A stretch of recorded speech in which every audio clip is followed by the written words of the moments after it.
En esta lección 6 vamos a ver ya los músculos del cuerpo y cómo trabajarlos o entrenarlos. El primero que vamos a ver van a ser los abdominales, qué músculos lo forman, cuántos son, y cómo actúan cada uno de ellos por separado o todos a la vez. En cada lección hablaremos de un músculo y un ejercicio, para que sea muy ameno y se pueda entender todo a la perfección. Vamos a tratar de explicar también la forma correcta de cómo trabajar cada músculo, cómo entrenarlo sin miedo a lesiones, y por otra parte, vamos a tratar de desmentir todos los falsos mitos y los ejercicios incorrectos que desgraciadamente corren por las redes o por los gimnasios, o simplemente ya se han establecido como la forma correcta de actuar, porque ya lamentablemente todos son expertos, todos saben, pero que realmente es todo lo contrario, demostrando la falta de conocimientos y en algunos casos la poca vergüenza que tienen. Es muy importante tener claro cómo trabajan y cómo actúan los músculos, tanto de forma individual como de forma colectiva o en grupos musculares. Se ha puesto muy de moda asistir a centros deportivos o a clases deportivas para intentar solucionar nuestras patologías. Lo primero es decir que no todo vale, y que la gran mayoría de ejercicios que son buenos para unas cosas, a veces, son totalmente malignos y contraproducentes para otras. Que todas las técnicas pueden ser buenas o malas, según cómo se apliquen en cada caso. Y sobre todo, saber que el deporte como tal no tiene por qué ser como nos lo venden. Que el deporte es sano y lo cura todo. El deporte no es sano en su esencia, sino que todo lo contrario, es la actividad más lesiva que hay. Tan solo tienes que ver todos los centros de fisio, medicina, rehabilitación, etc. Los clientes más habituales que hay son todos deportistas, o dicho de otra manera, ¿conoces a alguien que haga deporte y no esté lesionado? ¿O se lesione alguna vez? Nuestro consejo es hacer bien las cosas, trabajar con conciencia y sobre todo tener conocimiento real de las cosas, para no tener que depender de mucha gente y además saber cada uno si le interesa hacer una cosa u otra. Dicho lo cual, vamos a empezar en esta lección, como habíamos dicho al principio, por los abdominales.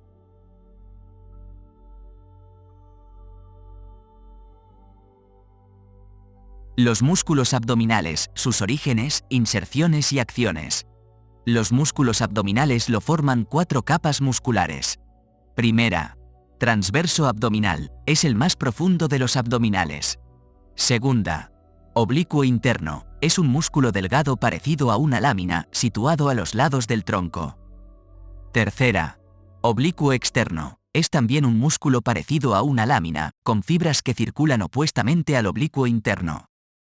Cuarta. Recto abdominal, un músculo largo y plano que está dividido en 4 partes por unas bandas fibrosas horizontales. Para comprender bien la anatomía de la pared abdominal, debemos apreciar el recorrido de las diferentes inserciones musculares, vainas y aponeurosis. Aquí podemos ver que la capa profunda de la pared abdominal está formada por el transverso abdominal. Una abertura de su vaina en la parte inferior de la pared abdominal anterior permite el paso del recto abdominal. La parte superior del recto abdominal está cubierta por una aponeurosis creada por los oblicuos internos.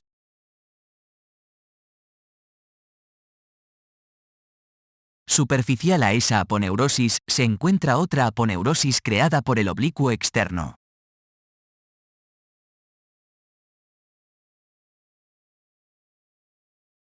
Examinemos los distintos músculos y vainas en relación con la línea arqueada. El recto abdominal se extiende por detrás del transverso abdominal, inferior a la línea arqueada y se mueve anteriormente superior a la línea arqueada. Superior a la línea arqueada, la aponeurosis oblicua se divide para envolver al recto abdominal.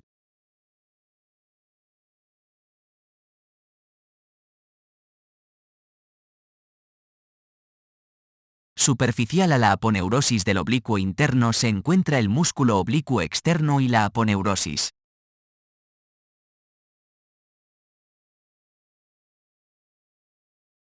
Examinemos ahora el origen y la inserción de cada uno de estos músculos. El recto abdominal se origina en las inserciones proximales, en la síntesis del pubis y la cresta púbica, subiendo por el transverso, se inserta en las inserciones distales, en las apófisis sifoides del esternón y en los cartílagos costales de las costillas 5 a 7. Los oblicuos internos, superficiales en relación con el transverso abdominal, se originan inserciones proximales, de la fascia toracolumbar, cresta ilíaca anterior, y la mitad lateral del ligamento inguinal. Su inserción, inserciones distales, es la aponeurosis abdominal a lo largo de la línea alba. Y los bordes inferiores de las 3 costillas inferiores y sus cartílagos costales.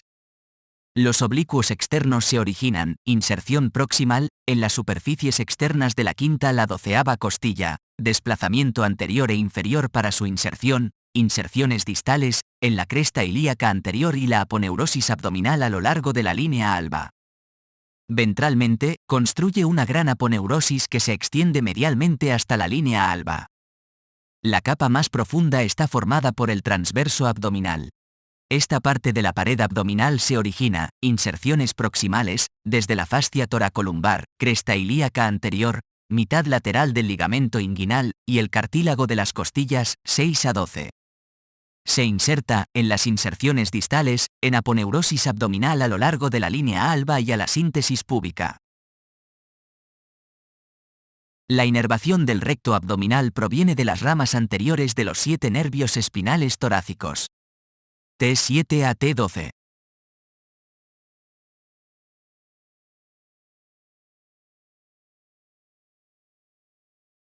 La inervación de los oblicuos internos proviene de las ramas anteriores de los 6 torácicos, T7 a T12 y L1.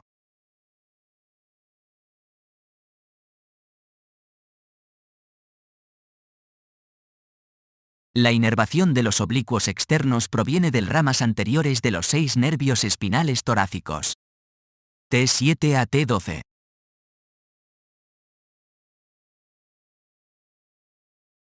La inervación del transverso del abdomen proviene de las ramas anteriores del sexto nervio espinal torácico inferior.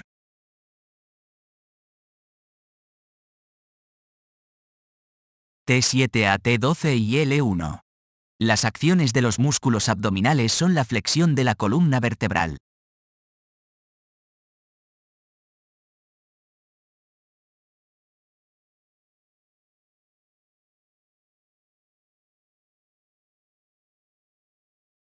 Inclinación pélvica posterior. Flexión lateral del tronco y la columna vertebral.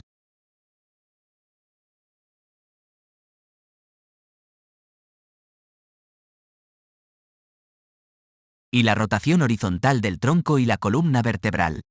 El transverso del abdomen también pueden aumentar la presión intraabdominal para fortalecer los músculos abdominales. Puede realizar diferentes variaciones de abdominales.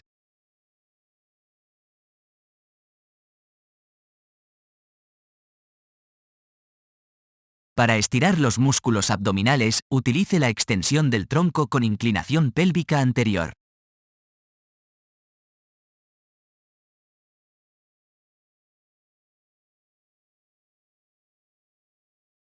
Ya hemos visto todo lo que necesitamos saber de los abdominales para tener una mejor comprensión de qué son, y cómo funcionan, para poder trabajarlos sin peligro a lesión alguna.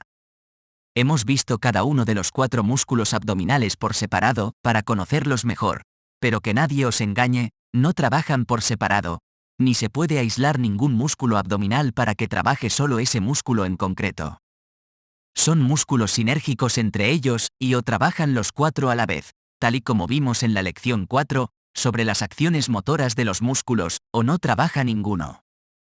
De ahí que las teorías de trabajar más una parte abdominal, como los abdominales superiores, o trabajar los abdominales inferiores, es una completa tontería, inventada por no sé quién, y que se ha establecido como verídico, porque creo que es tan estúpido pensar eso, que ninguna persona seria que se precie de conocimientos de la materia, se ha molestado en desmentir semejante memez, y que por desgracia, todos los listos del gym, dan por bueno, y se pasan horas y horas, trabajando erróneamente.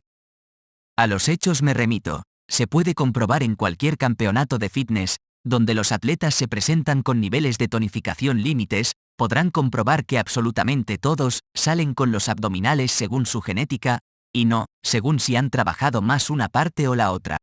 Ahora vamos a ver cómo realizar uno de mis ejercicios favoritos de abdominales, por lo completo que es, y porque no perjudica en absoluto nuestra zona lumbar. En esta posición, tumbados en decúbito supino con los brazos ligeramente estirados hacia atrás y las piernas flexionadas, hacen que tengamos la columna vertebral completamente aplastada en el suelo, dándonos consistencia y seguridad para poder realizar el ejercicio con toda tranquilidad. Empezaremos con una contracción isométrica del abdomen con vaciado de aire, y a continuación elevaremos la pelvis, hasta llevar las rodillas lo más cerca de la cara posible. Recuerda lo más importante, no se elevan las piernas, es la pelvis la que elevamos contrayendo los abdominales. Luego regresaremos a la posición inicial de manera armoniosa y controlando en todo momento el movimiento de nuestro cuerpo. En esta imagen podemos comprobar cómo el psoas ilíaco, el gran culpable de la mayoría de dolores lumbares, no actúa, de ahí que este ejercicio sea uno de mis favoritos. Ahora vemos cómo actúa el transverso profundo, realizando una elevación de la pelvis perfecta. A continuación, vemos en una capa más superficial lo anteriormente visto, los oblicuos internos. En una capa superior nos encontramos con el oblicuo externo. Y por último, la capa más superficial, el recto del abdomen. Bueno, ya hemos visto la perfecta ejecución de uno de los mejores ejercicios para los abdominales. También, aprovecho para romper otro mito falso y que está en boca de todos.